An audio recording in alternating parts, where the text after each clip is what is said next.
Hola, les agradezco nuevamente estar en este programa semanal y vamos a hablar de temas interesantes de política mundial. Voy a compartir con ustedes algunas imágenes para poder comenzar esta conversación. Bueno, unos temas importantes que quizás no estamos prestando suficiente atención es que algo importante ocurre con la democracia a nivel global. Por quinto año consecutivo se ha registrado una baja considerable en los procesos de democratización, el avance de la democracia en el mundo. De hecho, bueno, hemos visto situaciones que fueron preocupantes, como por ejemplo el mandato de Donald Trump. Pero no solamente eso, o sea, esto es un tema que ha avanzado a nivel global. Voy a leer un extracto muy pequeño de este artículo de la Deutsche Welle. Dice: más de un cuarto de la población mundial vive ahora en una democracia en retroceso y cerca del 70% si se agregan los regímenes autoritarios o híbridos, con una tendencia a la degradación democrática que no cesa desde el año 2016. O sea, desde el año 2016 está avanzando la degradación de las democracias. Si esto lo queremos llevar al ejemplo, a la ciudad, en el tope del cerro, en la montaña, en el faro que ilumina el mundo, algunos han dicho en algún momento desde el punto de vista democrático, nos encontramos con que Estados Unidos también tiene graves problemas, como mencionamos lo de Donald Trump, pero no solamente eso.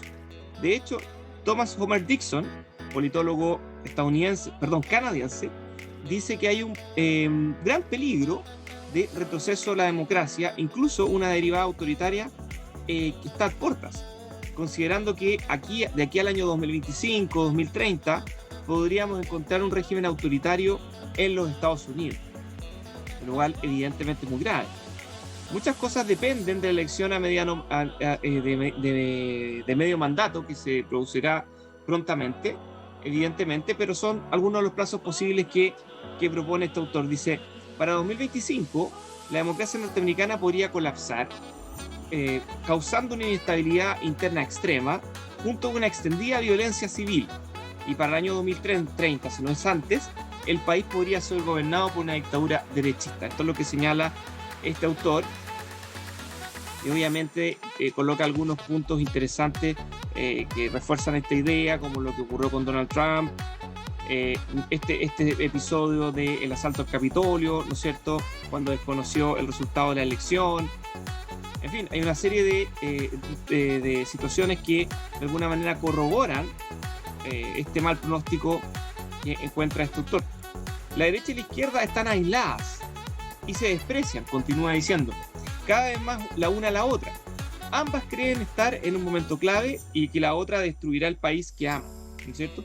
Es un enfrentamiento. Esto nos puede sonar conocido, ¿no es cierto? Porque insistimos, esto no solamente ocurre en Estados Unidos. Acabamos de ver un artículo en que señalaba la crisis democrática a nivel global, ¿no es cierto? Algunos dirían que subrayar esta polarización tóxica implica que ambos lados son igualmente responsables de la crisis, pero no es así. Aunque ambos lados han inflamado las llamas de la polarización, la culpa cae desproporcionadamente, según este autor, en la derecha política. Bueno, refiere a la derecha extrema, se refiere al trumpismo, ¿no? Y bueno, evidentemente tenemos una gran tensión que está muy presente.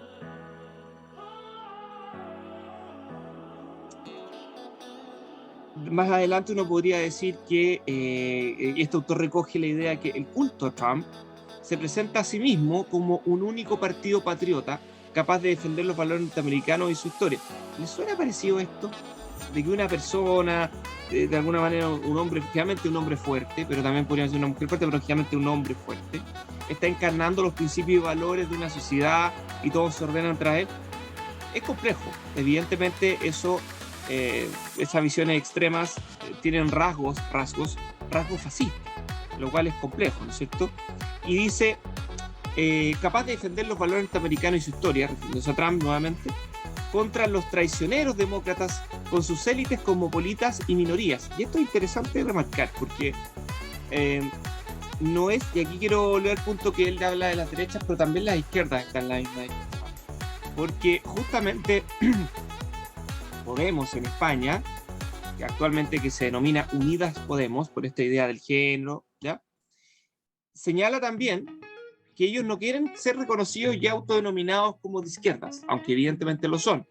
¿Por qué? Porque dicen que ese es un triunfo ideológico del otro grupo, de la derecha, de encasillarlos a ellos en un grupo, cuando ellos lo que tienen es una visión, según su discurso, de el pueblo versus unas élites globalizadas, separadas.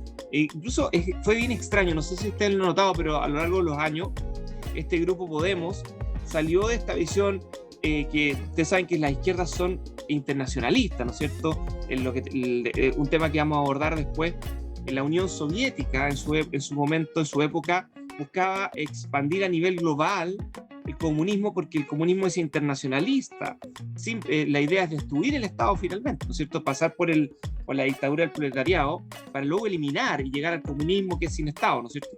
Pero fíjense que Iglesias, Pablo Iglesias, que es uno de los representantes máximos de Unidas Podemos en España, de Podemos, en algunos videos los últimos años salió con la bandera española detrás, reivindicando y apoyando grupos nacionalistas, incluso haciendo guiños al separatismo nacionalista catalán, que va justo en el camino contrario a lo que tradicionalmente han planteado las izquierdas.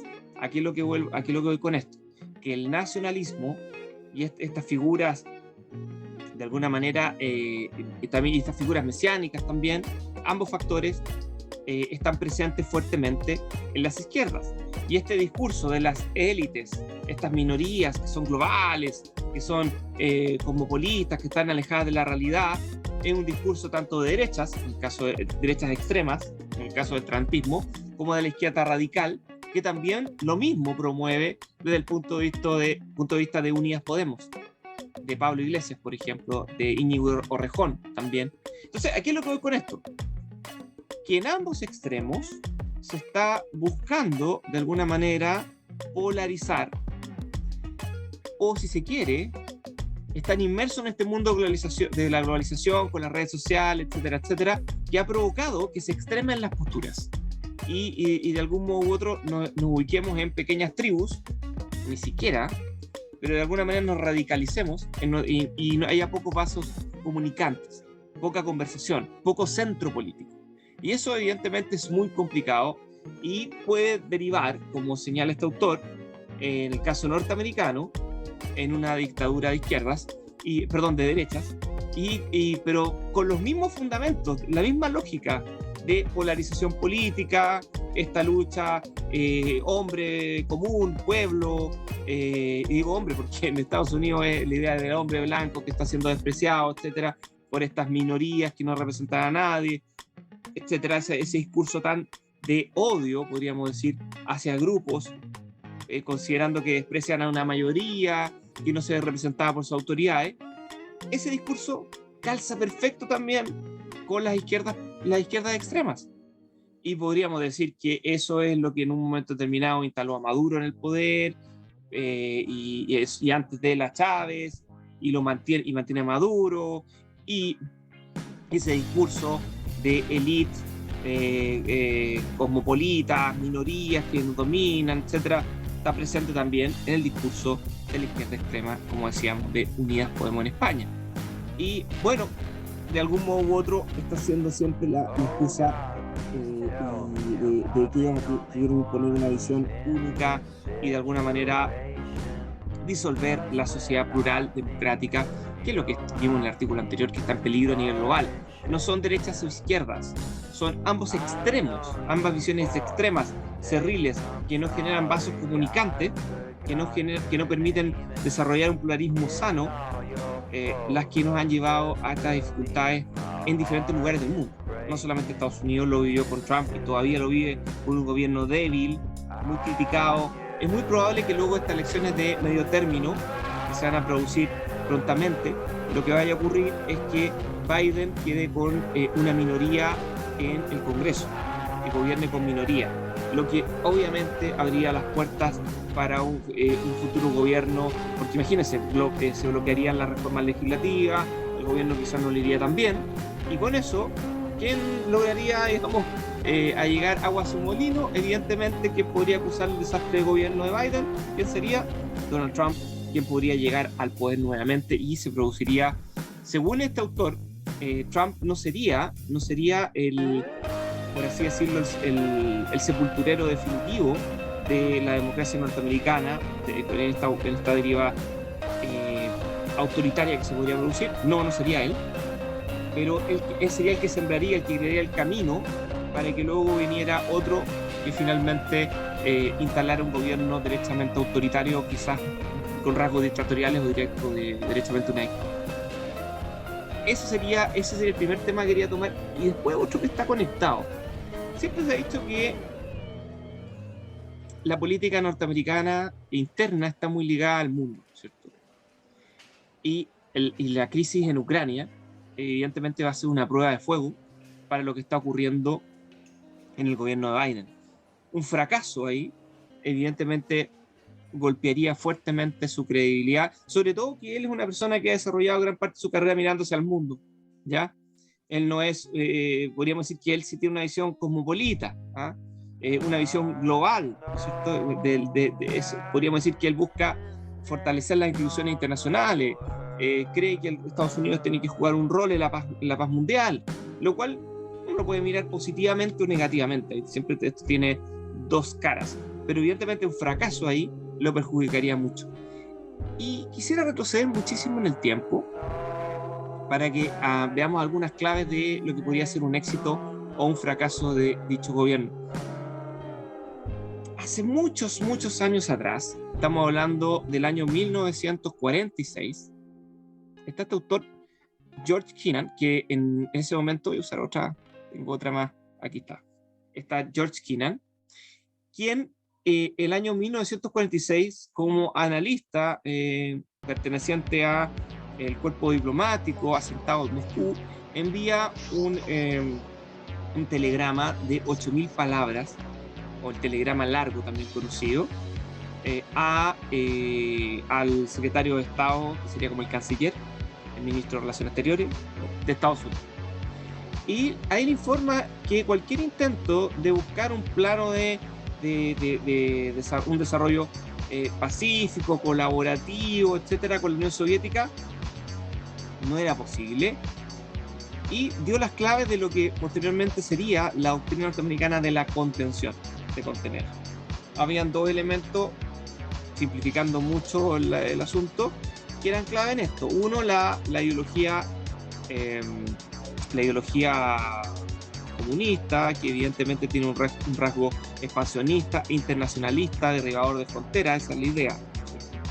Entonces era medio difícil de esa manera llegar a un acuerdo, porque lo que se buscaba por la Unión Soviética era derrotar el sistema capitalista mundial.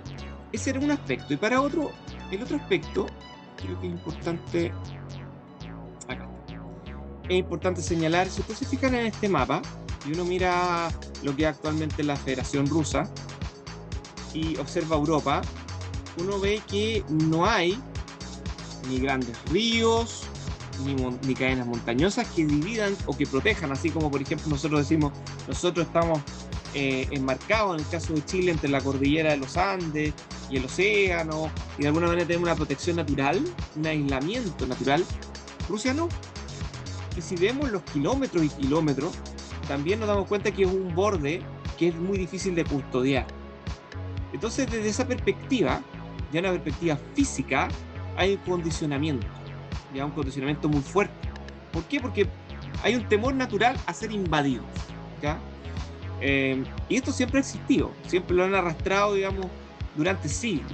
Y tuvieron muchas guerras con países de Europa, y tenían el peligro de ser invadidos. Quizás lo que lo protegía y lo que les dio el éxito era obviamente la crueldad, lo crudo del invierno, ¿no es cierto? Y los efectos obviamente despiadados y crueles que podía sufrir un ejército que invadiera Rusia.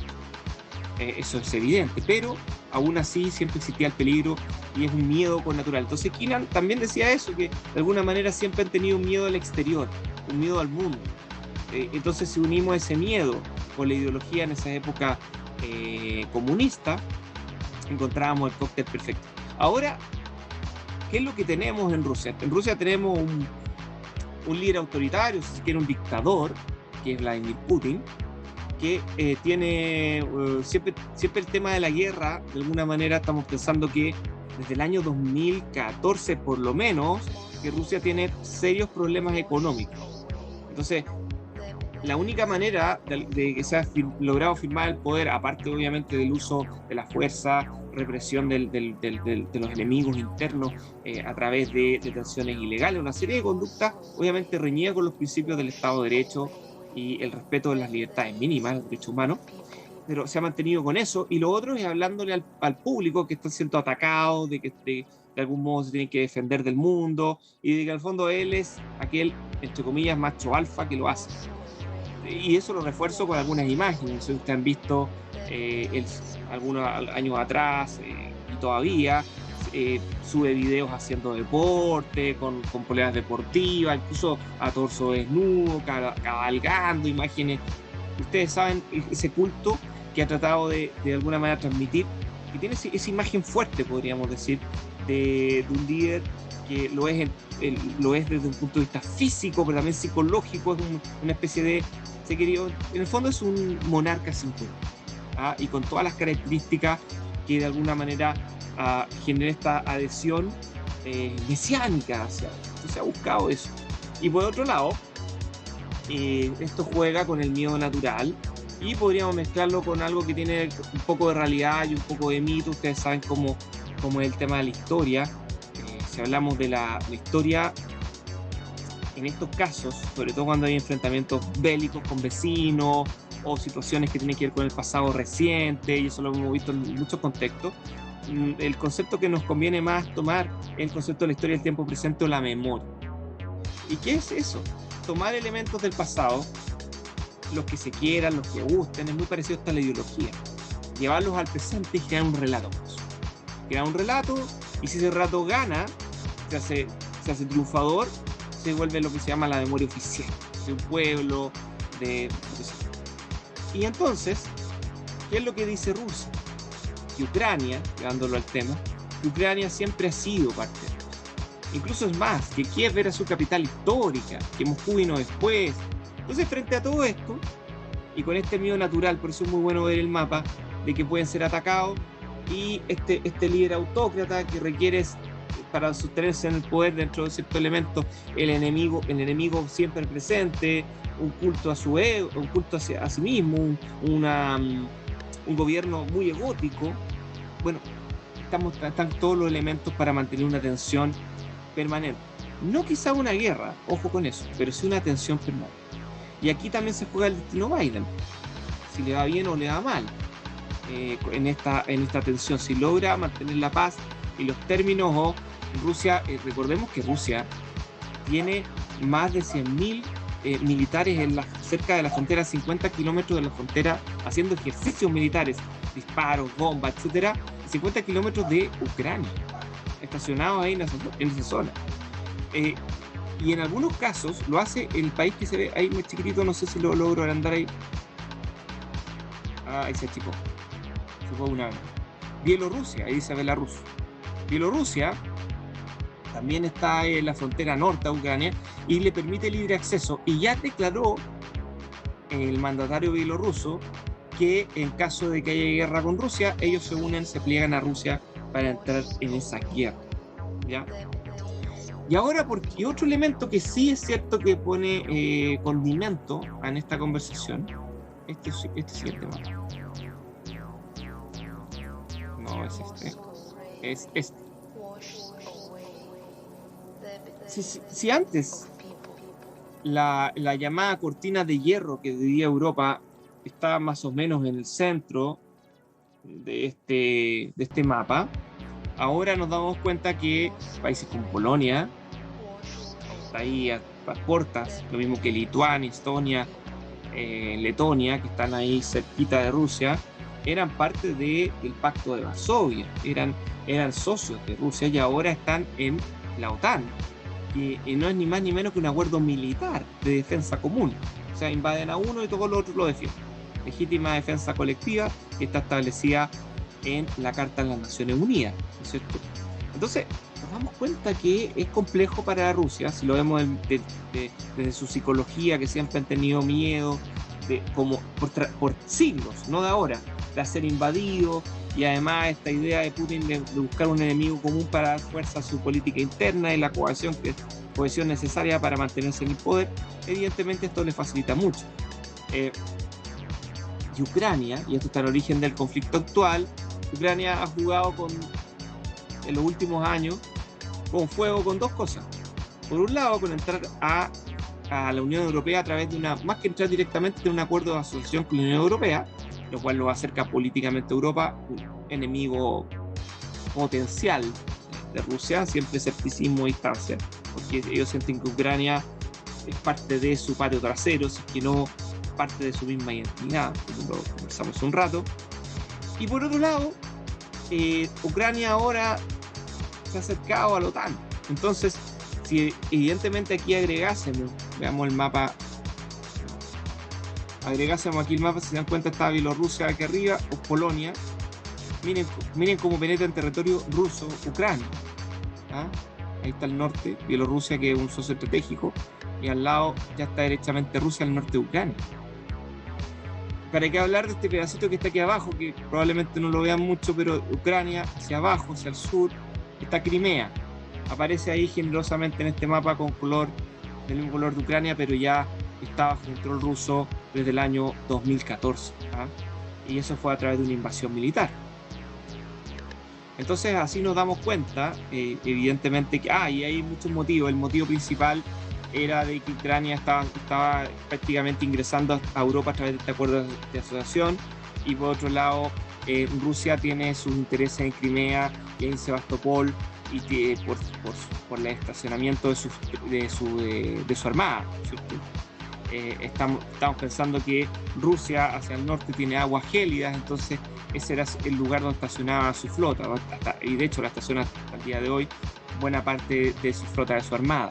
Entonces tenía un interés estratégico en esta zona y no podía tener una Ucrania europea, por así decirlo, y su flota ahí de un punto de vista estratégico militar. Esa es la visión que tenían los rusos al respecto. Bueno, y Joe Biden, como decía, se está jugando en esta gran conversación, en esta gran tensión, se está jugando buena parte de su destino, ¿no es cierto?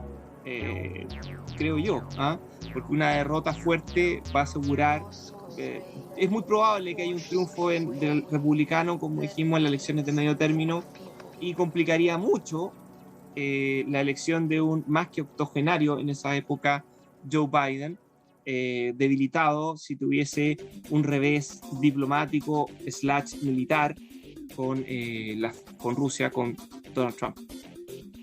¿Y qué es lo que ha hecho en estos últimos días? Ustedes pueden ver ahí la fecha, el 2 de febrero, esta noticia, el 2 de febrero de la tarde. Hay tropas en este momento norteamericanas, siempre las ha habido, digamos, en los países cercanos al límite con Rusia, Polonia, Rumania, no así en Ucrania, y también en Alemania, tropas que de algún modo u otro ponen en alerta a Rusia, aunque en realidad uno debería decir 8.000 o 10.000 soldados contra los 100.000 que están estacionados ahí cerca de la frontera con Ucrania. Bueno, pero están en suelo ruso o están en el suelo bielorruso, que es su estratégico, y no, digamos, en el marco de este gran mapa que está acá, que son los países de la OTAN. Hay que recordar que en estos países también, en diversos puntos, hay estacionados misiles que podrían eventualmente apuntarse hacia Rusia, y claro, su seguridad también se ve amenazada desde ese punto de vista. Bueno, ese es básicamente el escenario, delicado escenario. Hay un fuerte debilitamiento democrático, como hemos visto en el mundo. Ese fuerte debilitamiento democrático además afecta, pensemos, Estados Unidos, una democracia que se ha visto seriamente dañada este último tiempo, el gobierno de Trump, el asalto al Capitolio, un gobierno de Biden que ha estado muy débil. Aquí no hablamos acá en este programa, pero no profundizar en ello, lo voy a mencionar solamente que hace poco hubo una desobediencia de la Guardia Civil norteamericana hacia el presidente, aduciendo que estaban ellos bajo el control directo del Estado federal, Estado federado, un Estado federado en específico, y no del Estado federal, no de Estados Unidos. Lo cual es grave, lo cual es grave ese desacato, porque plantea de que hay tropas que de alguna manera son autónomas respecto al presidente, y bueno, eso podría producir quizá un enfrentamiento, esperemos que nunca ocurra, interno, lo cual no, ustedes saben, no ha habido guerras civiles desde, bueno, aquella guerra que terminó con el esclavismo hace bastantes siglos atrás, ¿no? Hace un par de siglos atrás. Y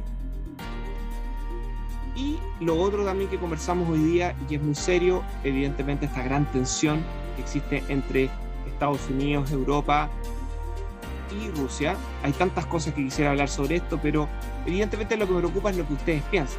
¿Qué es lo que piensan ustedes de este conflicto? ¿Creen ustedes que evidentemente esto va a aumentar, va a escalar? ¿O por el contrario, dado que Rusia tiene mucho que perder, de eso podríamos hablar en otro programa? Si les interesa el tema, si dio comentarios, si dio likes, si dio interacción, vamos a seguir conversando de estos temas internacionales.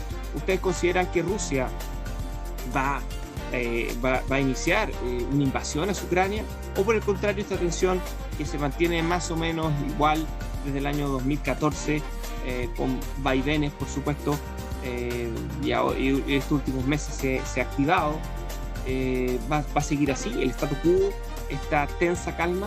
¿Qué creen ustedes? Bueno, veo sus comentarios, ya sea en Facebook, ya sea en Twitter, ya sea en la caja de comentarios de YouTube. Ahí es donde andan más flojos, es donde he visto menos comentarios, he visto muchos por Facebook, y los agradezco mucho, los apoyos, también las críticas. Respecto a las críticas, quería hacer un pequeño comentario. Creo que súper bien que critiquen, pero critiquemos ideas. No estoy de acuerdo con el rol que tú asumes de Rusia, no estoy de acuerdo con lo que opina de Estados Unidos, pero no lo tomemos en el plano personal, ¿ya? Eso es súper importante. Porque de alguna manera es caer en el juego que nos proponen de algún modo esta locura que estamos viendo en las redes sociales, ¿no es cierto? Yo no digo que sea una intención de los dueños de estos medios el polarizarnos, pero sí un efecto conocido. Entonces evitemos eso y debatamos ideas, pero no personas. Así que, amigas, amigos, espero que les haya gustado este video. Si les gusta, pongan su like, suscríbanse al canal, que es muy importante para mí, se lo agradecería muchísimo. Y nos vemos la próxima semana en otro encuentro aquí en Ahora Sí, el Semanal. Que estén muy bien.